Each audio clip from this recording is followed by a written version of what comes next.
श्लोक 13। देहिनोस्मिन् था देहे कौमारम यौवन जरा तथा देहान प्राप्ति धनस्तत् न मोहित। जिस प्रकार शरीरधारी आत्मा इस वर्तमान शरीर में बाल्यावस्था से तरुणावस्था से में और फिर वृद्धावस्था में निरंतर अग्रसर होता रहता है, उसी प्रकार मृत्यु होने पर आत्मा दूसरे शरीर में चला जाता है। धीर व्यक्ति ऐसे परिवर्तन से मोह को प्राप्त नहीं होता। तो अर्जुन को बता रहे हैं कि प्रत्येक जीव एक व्यष्टि आत्मा है, वह प्रतिक्षण अपना शरीर बदलता रहता है, कभी बालक के रूप में, कभी युवा के रूप में, कभी वृद्ध पुरुष के रूप में। तो श्री आत्मा वही रहती है, उसमें कोई परिवर्तन नहीं होता।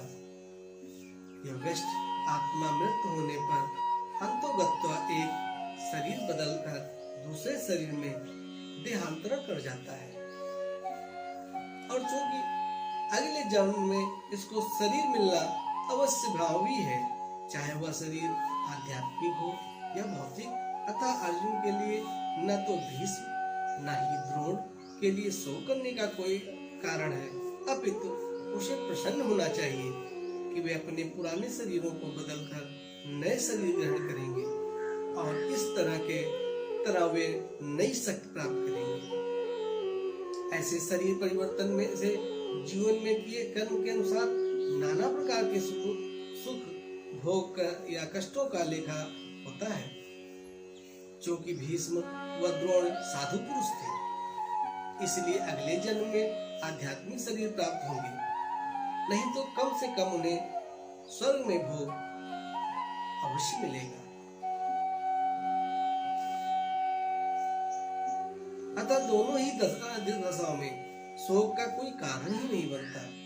जिस मनुष्य व्यक्ति आत्मा परमात्मा तथा भौतिक आध्यात्मिक का पूर्ण ज्ञान होता है, वह धीर कहलाता है। ऐसा मनुष्य कभी भी शरीर परिवर्तन द्वारा ठगा नहीं जाता। आत्मा के एकात्मा का मायावादी सिद्धांत मान्य नहीं होता। आत्मा के इस प्रकार विखंडन से परमेश्वर विखंडनीय या परिवर्तनशील हो जाएगा, जो परमात्मा के अपरिवर्तनीय होने के सिद्धांत के विरुद्ध होगा। गीता में पुष्ट है कि परमात्मा के खंडों का शाश्वत सनातन अस्तित्व है, जिन्हें सर कहा जाता है, अर्थात उनमें भौतिक प्रकृति में गिरने की प्रवृत्ति होती है।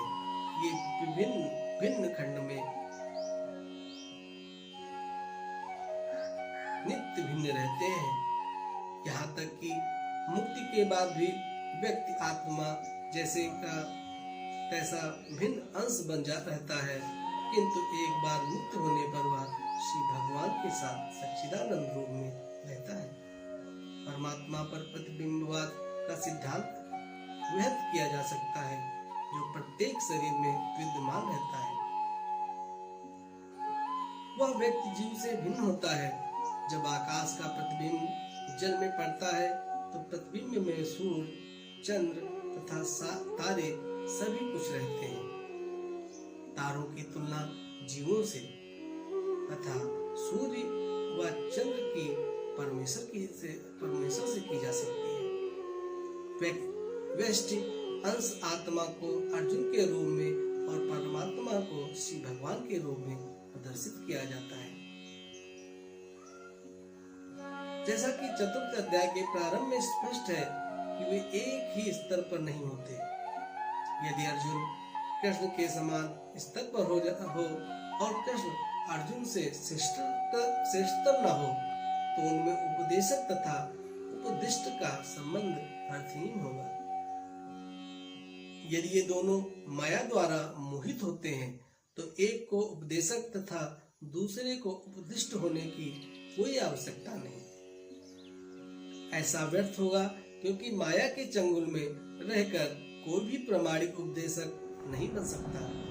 ऐसी परिस्थितियों में यह मान लिया जाता है कि भगवान कृष्ण परमेश्वर है, जो पद में माया द्वारा विस्मृत अर्जुन रूपी जीव से श्रेष्ठ है। श्लोक 14। मात्र स्पर्शस्तु कौन्तेय शीतोष्ण सुखद तदा आगमापायोन्यो स्थितिश्च वार्ता। हे कुंती पुत्र, तथा दुख का क्षणिक उदय तथा कालक्रम में उनका अंतर्धान होना, सर्दी तथा गर्मी ऋतुओं के आने जाने के समय भारतवर्ष से उत्पन्न होते हैं। उसको चाहिए अविचल भाव से उनका सहन करना सीखे। तात्पर्य है, कर्तव्य निर्वाह करते हुए मनुष्य को सुख तथा उनके क्षणिक आने जाने का सहन करने का अभ्यास करना चाहिए। वैदिक आदेशानुसार मनुष्य को महान जौहरी भगवान के पास में भी प्रातःकाल स्नान करना चाहिए। उस समय अत्यधिक ठंड पड़ती है, किंतु जो धार्मिक नियमों का पालन करने वाला है वह स्नान करने में कभी भी झिझक नहीं करता। इस प्रकार एक गृहिणी भीषण से भी भीषण गर्मी की ऋतु में मई जून के महीने में भोजन पकाने में हिचकिचाती नहीं है। जलवायु संबंधी असुविधाएं होने पर मनुष्य को अपना कर्तव्य निभाना होता है। इसी प्रकार युद्ध करना क्षत्रिय का धर्म है। वह इन सब उदाहरणों से अर्जुन को युद्ध करने के लिए प्रेरित करते हैं। अतः उसे अपने किसी मित्र या परिजन से भी युद्ध करना पड़े, उसे अपने धर्म से विचलित नहीं होना चाहिए। मनुष्य को ज्ञान प्राप्त करने के लिए धर्म के विधि विधान पालन करना होगा।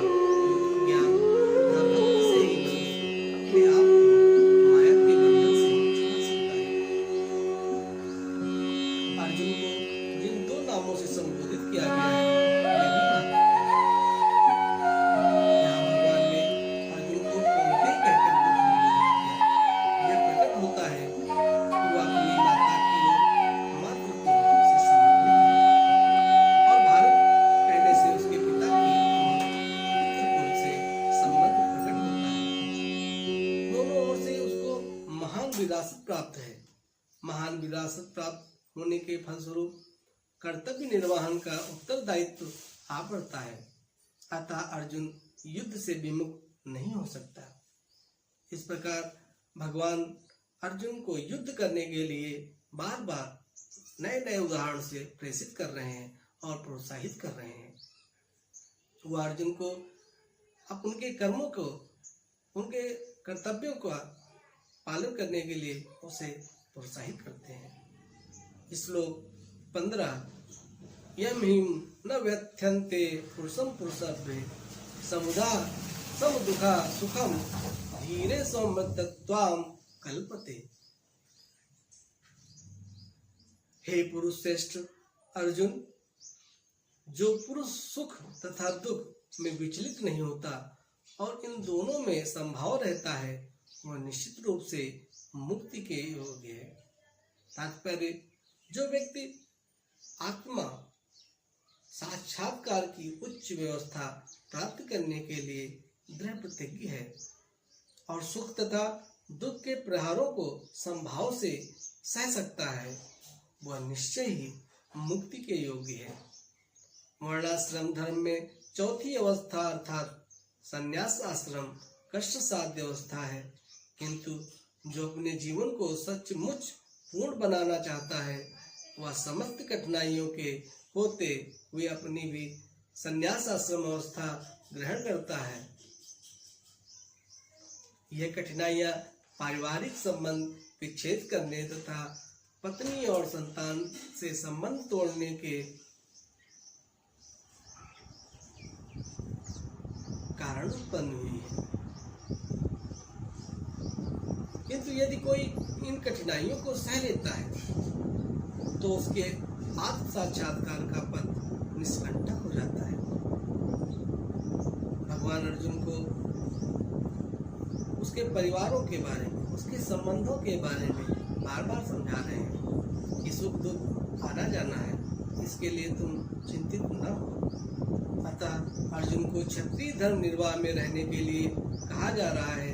भले ही स्वजनों या अन्य प्रिय व्यक्तियों के साथ युद्ध कितना ही दुष्कर क्यों न हो, भगवान चैतन्य ने 24 वर्ष की अवस्था में ही ग्रहण कर लिया था। यद्यपि उन पर आश्रित उनका तरुपानी तथा वृद्ध माँ के देखभाल करने वाला अन्य कोई न था, तो भी उच्च दशा के लिए उन्होंने संन्यास ग्रहण किया और अपने कर्तव्य पालन में स्थित बने रहे। भवबंधन से मुक्ति पाने की एकमात्र उपाय यही है कि हमें अपने कर्तव्यों का निर्वहन करते हुए सुमार्ग पर चलना चाहिए और अपने कर्म को ध्यानपूर्वक भगवत भक्ति के